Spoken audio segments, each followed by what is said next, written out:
Hi everyone, welcome back to the Navigant Credit Union Broadcast Center. I'm GoLocal News Editor Kate Nagel. Thanks for joining us for the 4 o'clock News and Politics show. 3 o'clock, Ava Gaudet with all things lifestyle and entertainment. Happy to be having our regular Tuesday 4 o'clock guest, but she is not inside the Beltway today. Jennifer Lawless, the director of the Women in Politics Institute at American University, joining us from University of Virginia? Yes. And I'm assuming...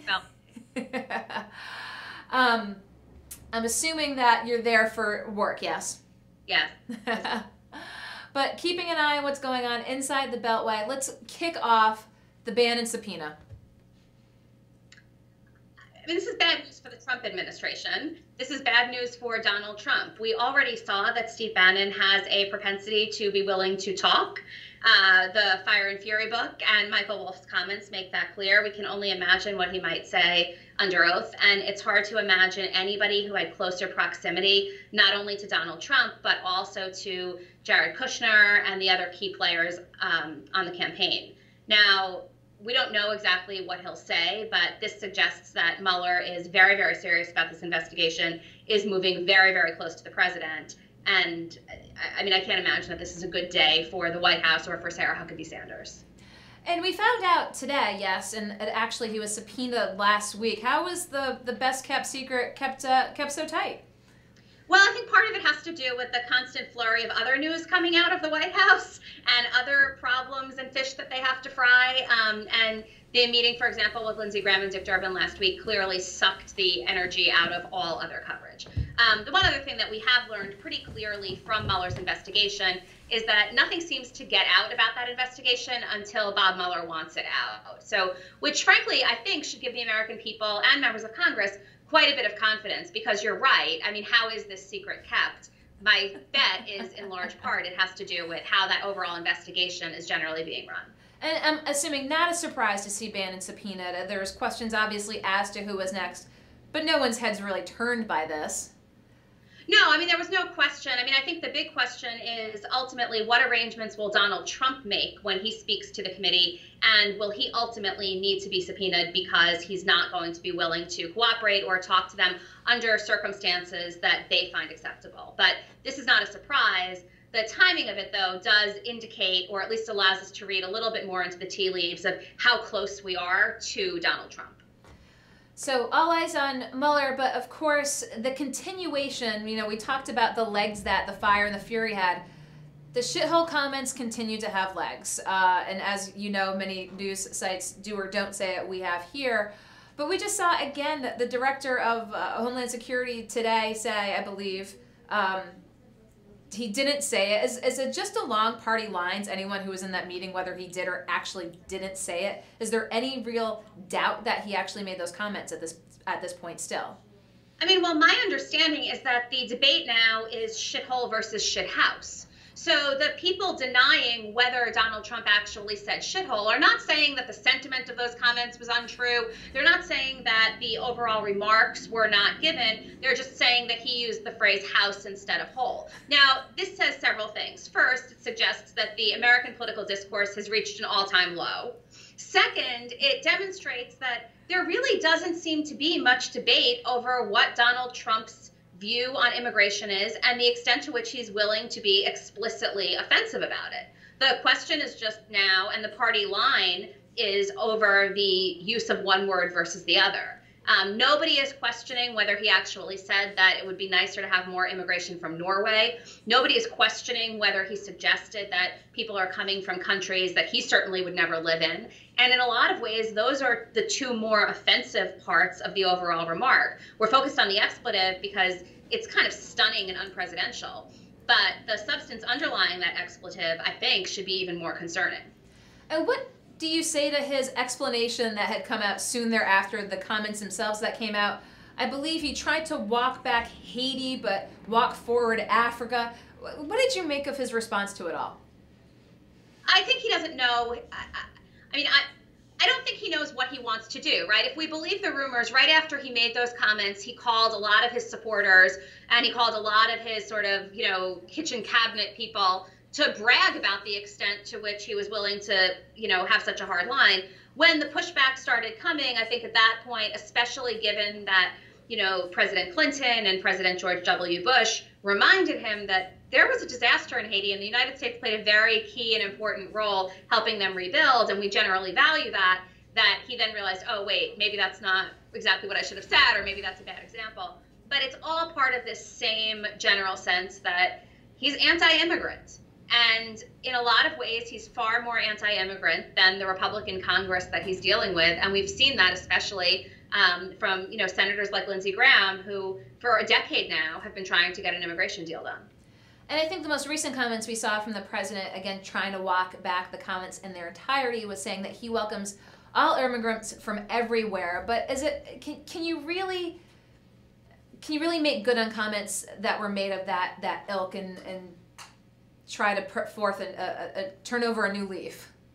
No, I mean, this is the same man who said that I'm the least racist person you've ever met. Well, unless these people are spending all of their time with other card-carrying racists, that cannot be true.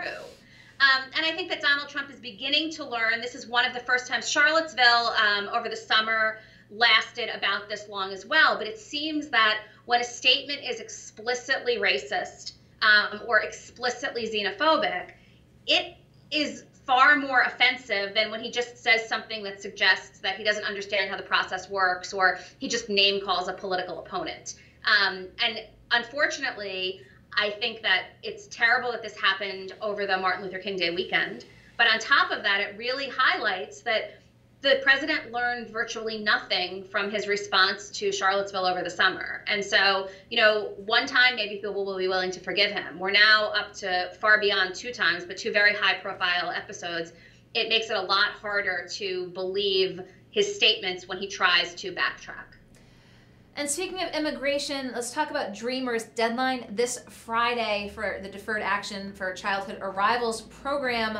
Again, still hanging in the balance. Do you think that they'll reach something? I mean, the issue is, to what extent is a government shutdown worth not reaching something?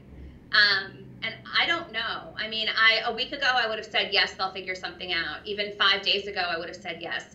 As of this morning, I mean, you've got Democrats that are digging in their heels saying it's unfortunate. There's no reason to close down the government, but they'll do it if they can't get a DACA resolution. And you've got a president saying, I want $100 million for a wall. Not $100 million, but he wants a lot, right? The other thing that's important to keep in mind here is that the Republicans lose and Donald Trump lose if the government shuts down. We don't have to look back beyond 2013 to see who takes the blame. And so, it's not the worst thing in the world for the Democrats, but it is the worst thing in the world for the American people, many of whom are not going to be able to rely on services that they have come to expect and, frankly, pay taxes to get from the federal government. So all eyes on that January 19th deadline. But let's tack a little bit. You've been in the press, as you often are, talking about members of Congress, female members of Congress, wearing black to the State of the State. State of the Union. Oh, it's on the brain. State of the State here. State of the Union. Black's always on the brain. I wear black all the time.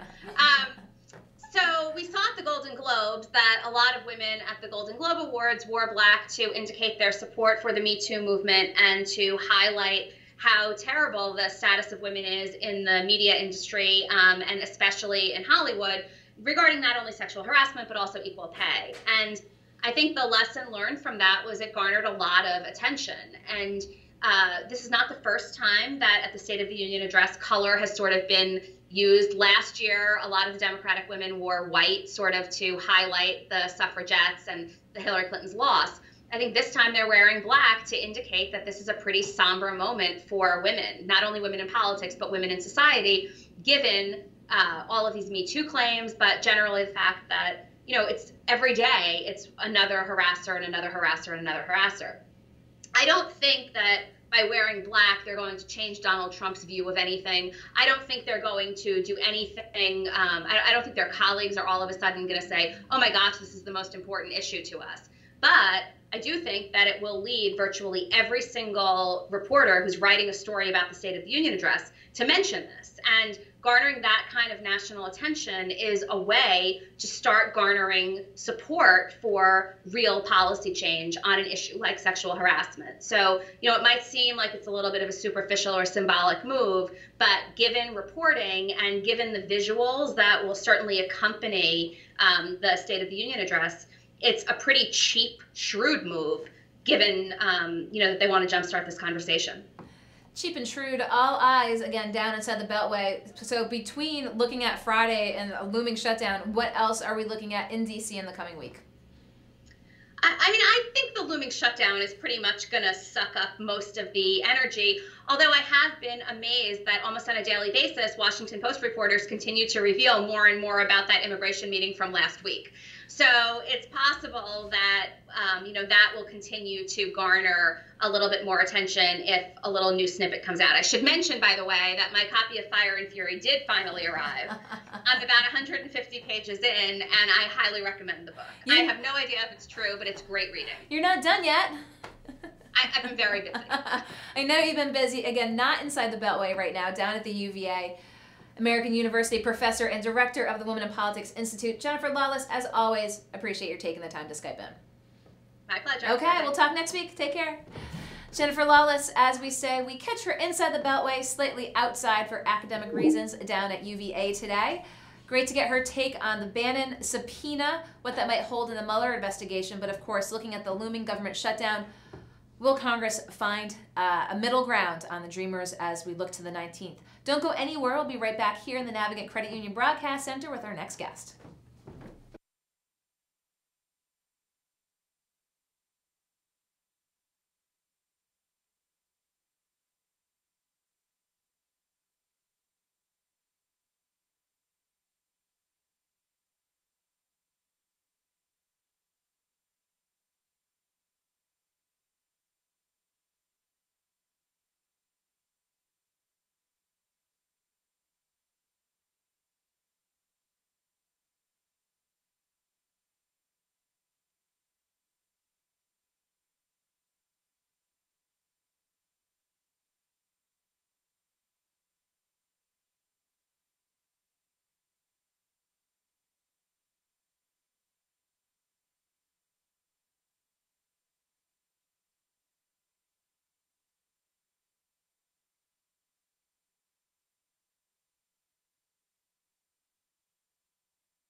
Hi everyone, welcome back to the Navigant Credit Union Broadcast Center. I'm GoLocal News editor Kate Nagel.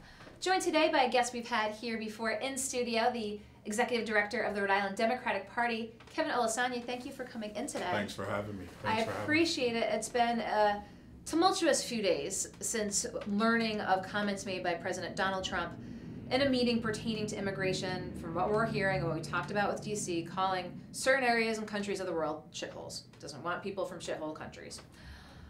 Wanted you to come in today because you have a personal perspective on the matter. I do. And wanted to just let folks know when you heard those, when this first came out, when you first heard it, what was your visceral reaction?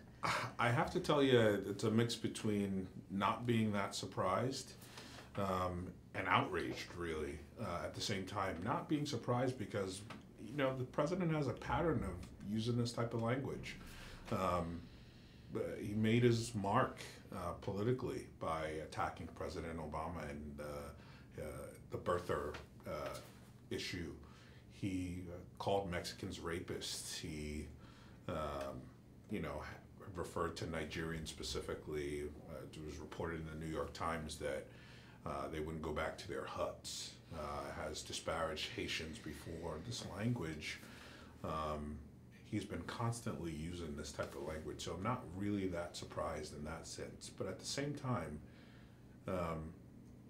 I've been trying to fight the impulse to not be outraged at this stuff, because I think the more it goes, the more desensitized we become to this, and potentially even think maybe that it's not that big a deal. But it's outrageous, the idea that a president of the United States would talk about people who are living in this country, who are working hard, who are trying to do the best that they can for their families and their communities. It's just outrageous. It's beneath the office, and we can't get so used to hearing these things that we don't speak out every single time something happens. And so that's why I'm here. Do you think this further serves to energize the Democratic Party and people who, might not have been politically motivated or active in the realm of what we've seen from the Trump administration? Again, is it just another instance that might drive more people to the polls, more people to get active, and more people to run for office? God, I hope so. The truth is there are a couple things. The context in which these comments were made is, I think, just as important as the fact that they were made at all, right? We're talking about on the eve of MLK weekend, when Congress is trying to figure out what to do with the Dreamers. We have a president singling out another group of immigrants, and really talking about them in disparaging terms. I mean, there's nothing else to call it. This was blatant, explicit racism, right? And those folks, some of those folks don't have the voice, don't have a bully pulpit, right? They may not actually be able to vote, but I think, those of us who can, we need to speak up about this stuff. And if that translates to more votes and more activism, that's great. Obviously for the Democratic Party, it's obviously great for our country, but I think more fundamentally than that, this is really about just being able to see something and say something, right? We're living in this world, I think, in the aftermath of the Me Too movement and stuff like that, where folks are, I think, just more willing to speak out about something. And it shocks me that even now we are still having a debate about what was actually said, and what word did we actually use, and do we have Republicans who have enough courage to say that they actually heard what they heard, even though they don't want to say it. And even here on the state level, we've got Republicans who are trying to have their cake and eat it too, right? They, on one hand want to praise the president for the tax reform bill, right? And say, that's the reason why National Grid is lowering their proposed rate hike. And then at the same time are unwilling completely to call this what it is and say that there's no room in our country for people to talk like this. It's kind of a surreal place to be in 2018. And sitting here in 2018, but as your role as director of the party after these comments happened, what was the dialogue?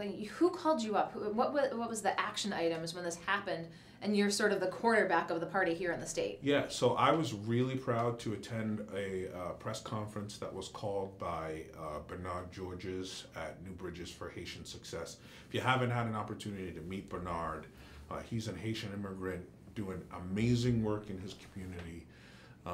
They were just as outraged as I was and everybody else was. He was the lead dog and kind of pulling some parties together and having a press conference to say that we're just not going to stand for this type of language.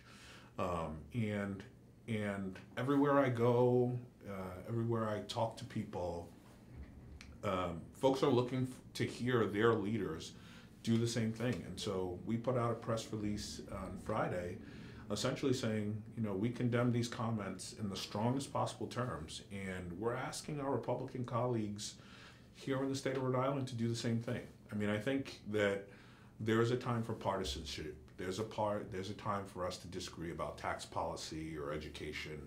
I understand that, there are some folks in the Republican Party who think that there's a place for limited government, and we can have those debates, but this is something so much more fundamental than that, right? This is about who we are as a country, who we are as people, and I think all people of goodwill, all decent people in our country can understand that the president's comments were just totally out of bounds. And if Charlie Baker in Massachusetts and Republicans all over the country can call this out, then we should be able to do that here in Rhode Island. So, I'm going to renew my call to have Republicans in the state of Rhode Island speak up about this thing. Don't equivocate. Don't say, well, if he said it, then maybe. Let's just call this what it is. This is racism. There's no place for this in our country. And then we can go back to having the substantive conversations that we need to about the future of the state. And you talk about moving beyond this and having these conversations and getting back to it. But do people from these countries who heard these comments, do people who are impacted ever get beyond it? Or is this really a defining moment of the Trump administration and the presidency of Donald Trump himself? I think that certainly I thought that was the case this summer during the Charlottesville scandal, right? We thought this was a time that, America was going to wake up. I felt like kind of the shaking of the cage. And what we found out is that that's not true, that there's still another place to go. And I think that's part of the reason why I'm here, right, is to have this conversation and to shed light on this issue, because we just can't continually be in this perpetual cycle where the president says and does things outrageously, either through Twitter or in meetings or whatever, and we get to a place where we become complacent. We can't just accept that as fact. Growing up, your parents always tell you when you see somebody doing something wrong, you speak up. And it's shocking to me that people are kind of twisting themselves into pretzels to try to defend the indefendable. At some point, you just have to call it what it is. And I invite people who have not had an opportunity to meet Haitian immigrants and African immigrants like I have. Go to Higher Ground International. Sit down with Henrietta White-Holder and see some of the great work she's doing in the Liberian community with seniors, trying to help those folks get more adjusted and make sure that they have the medical care that they need to, and create a sense of community. Go to Oasis International, where Morris Akinfolarin is doing great work in the Nigerian community, making sure that young people are having the tools to be able to succeed and go to college. I talked about Bernard Georges at New Bridges for Haitian Success. There are a lot of great immigrants who were disparaged by the president's comments, who, notwithstanding the fact that they're outraged, are still going to go every day and try to make their communities better, try to make their families better. I think that that's what we want for this country. We want to be able to say that people come from all over the place, all over the globe, and if they work hard enough and if they dream big enough, that they can do anything they want. And it's just unfortunate. It's just unfortunate that we have an occupant in the White House who doesn't fundamentally understand that. And you talk about getting back to the politics, and you also talked about not getting a response per se by a number of Republicans in the state. Will this be a campaign issue if people want to say, are you weighing in on the president? And if the lack of response is such that they are complicit with what the president said, is it concerning to you about the makeup of the state as a whole that people, again, don't hold him accountable for what he said? Yeah, well, I have been saying for about a year that I think that this is the dance that I think a lot of the Republicans are going to have to do, right? Many of them may agree with him on policy. I don't. But along with that, I think they're going to have to make the decision of how closely they tie their hands to the president himself and some of his conduct. And, what you've seen, I think, in Washington, D.C. is there are a lot of Republicans who are just fed up and who've decided they're not in for a fight. And so I think the number is like 24 Republicans now who are either retiring or not running, either in the House or in the Senate. I'm not in the business of giving Republicans advice, but one of the things I would say is I think that there is a safe space for Republicans to be able to advocate for, conservative principles, and at the same time be able to distance themselves from some of the outrageous conduct that comes out of the White House. And if they're not willing to do that, then I think that the voters have some choices to make about whether or not those folks share the values of the president when he talks about immigrant communities, when he talks about this whole DACA issue, right? I mean, that was the purpose of this entire meeting, was we were trying to figure out how are we going to make sure that 800,000 kids all over our country who are here through no fault of their own have the ability to stay here in the only country they've ever known. We're keeping an eye on that down in D.C. right now. Absolutely, yeah. And speaking of keeping an eye on things, tonight is the State of the State by Governor Gina Raimondo. What are you looking to hear in her speech tonight? Well, I think that Rhode Island is certainly better off now than it was 3 years ago when she showed up. All the objective indicators suggest that we're heading on the right path. And so, to quote the old political pundit James Carville, are you better off now than you were 4 years ago? I think unequivocally the answer is yes. Well, what about the polling from John Del Vope at Harvard that found that a majority of Rhode Islanders didn't necessarily feel that way? Well, I think the next question is the most important question, which is, are you going to be better off 4 years from now? And I think the answer that the governor is going to show tonight is unequivocally yes. Look, the truth is that Rhode Islanders have a right to feel a little bit skeptical about where we are. Change and progress it's not easy. It doesn't happen overnight. But I think what I can say about the governor is that she understands the challenges that are out there. She's fearless and not unwilling to take on the tough challenges. And I think that she's got a plan to fix it, whether it's UHIP or trying to make sure that there are more jobs or trying to make sure that we have quality health care for folks. These are big challenges, and what I think we need are leaders who are willing to take those challenges head on and who have a good, solid plan for how to get us there. I was talking to a friend of mine on my way over here about the state of Massachusetts. And 25 years ago, Massachusetts was in a very similar position as the state of Rhode Island from a jobs perspective. People were wondering whether people were going to invest in that state anymore, or is that going to be the capital? And at the time, they had no plan. And now, Rhode Islanders are comparing ourselves constantly to our neighbors to the north and to the south. Mm-hmm. And I think that is a credit to the folks in Massachusetts who had a plan, they stuck to that plan, and they just kept hacking away at it. And I think it's very clear to me that this governor has a plan.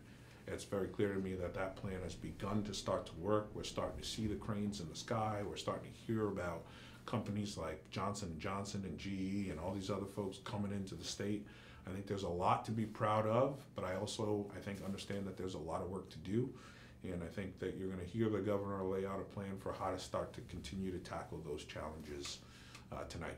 Well, all eyes and ears are on the State House tonight for the State of the State, but wanted to bring you and Kevin to again talk about the comments reported from President Donald Trump down in D.C. Kevin Alessandri, I appreciate you taking the time to come in. Absolutely. I'm sure we'll talk with you very soon. Okay. Thanks so much. I'll let you go around the corner. See ya.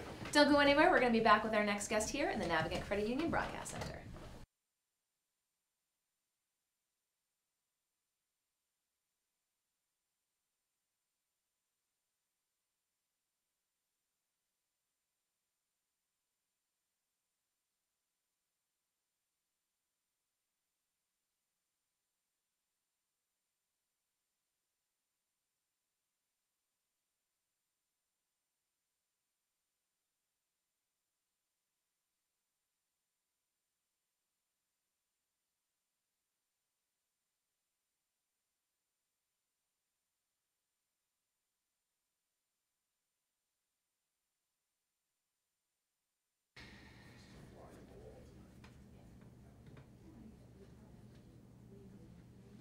Hi everyone, welcome back to the Navigant Credit Union Broadcast Center. I'm GoLocal News Editor Kate Nagel, joined by guests we've had here a number of times, Steve Brown with the Rhode Island ACLU. Thanks for coming in today. Sure, Kate. Wanted you to come in today because you provided folks with an update as to where things are at in a particular legal battle involving Harrington Hall.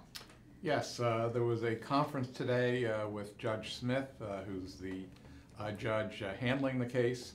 This is our lawsuit challenging a state law that was enacted this past year that bars Harrington Hall, which is a homeless shelter on the ACI complex, from housing more than 10% of its population being sex offenders.